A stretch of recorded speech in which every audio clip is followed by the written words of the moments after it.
ঘড়ির কাঁটা ঘুরছে, অপেক্ষার প্রহর ফুরোচ্ছে। বিশ্বকাপে হাই ভোল্টেজ ম্যাচের প্রি কনফারেন্স শুরু হলো সন্ধ্যাবেলাতে। ভারত পাকিস্তান দুই দলের অধিনায়কের বক্তব্যে ছিল বাস্তবতা, চাপ আর পেশাদারিত্বের ছাপ।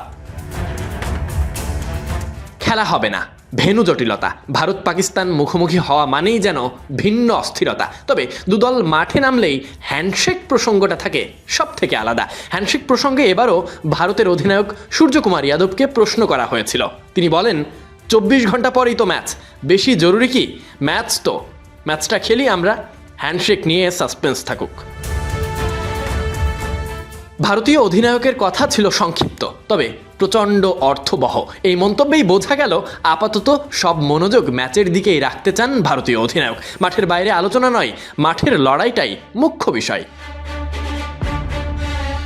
এদিকে পাকিস্তানের অধিনায়ক সালমান আঘাকে হ্যান্ডশেক নিয়ে প্রশ্ন করা হলে তিনিও ছিলেন শান্ত আর সংযত। তিনি বলেন, খেলাটা একই মনোভাবে খেলা উচিত বলে আমার মনে হয়। আর আমি যা আশা করি না কেন তাতে কিচ্ছু আসে যায় না। আমার মনে হয় ক্রিকেটের শুরু থেকেই খেলাটা ঠিক একই রকমভাবে খেলা উচিত, আর বাকিটা তো তাদের উপর নির্ভর করে। এদিকে সালমান আঘার মন্তব্যও পরিষ্কার।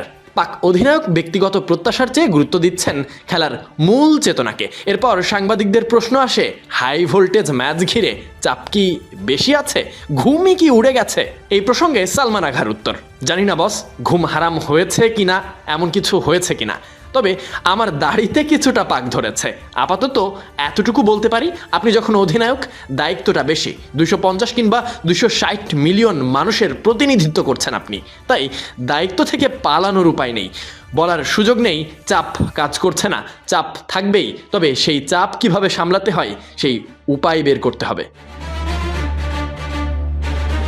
এত কিছুর পর যেন শুকরিয়া, অবশেষে মাঠে গড়াচ্ছে বহুল প্রতীক্ষিত ভারত পাকিস্তান মহারণ।